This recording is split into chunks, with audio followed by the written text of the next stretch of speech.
wear a mean dark pair of shades. And you can't see my eyes unless my head is bent. You dig? CClaxton, something like media. On your new project, you have a bunch of new and upcoming artists from New York City, like Fabio and Connie Damas, to name a few. Who's next on your hit list?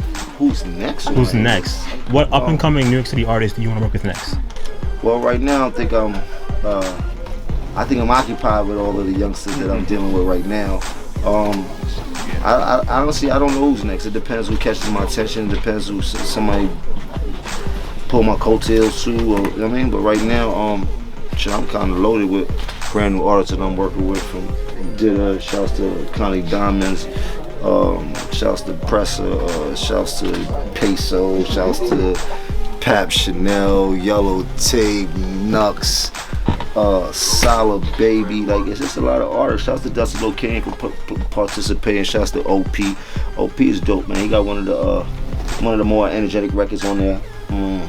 There's a lot of artists in there that I really work with closely and things like that. So we'll see what happens. I don't want to overwhelm myself with.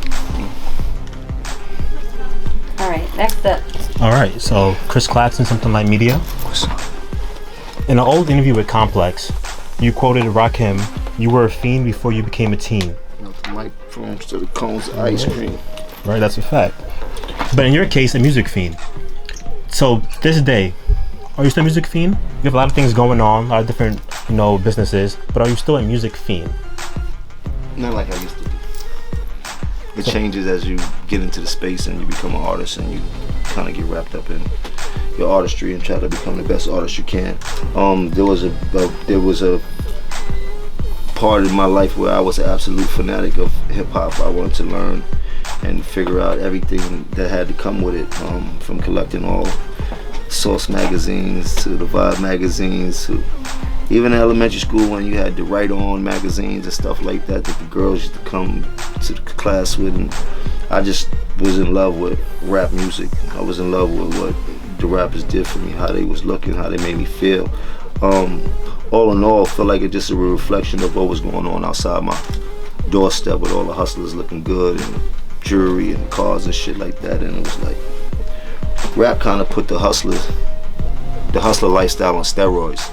They kind of put a cape on the hustler lifestyle. It just made you wanted to be involved with it.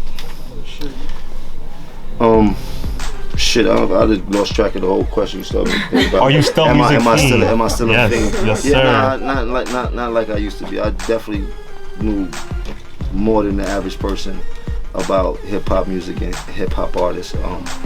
It's kind of like basketball. I used to be a retarded fan of basketball. Couldn't tell me nothing about basketball teams, plays, and all that.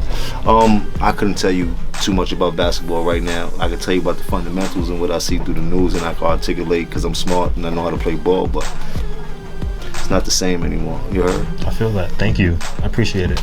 All right, thanks. Next.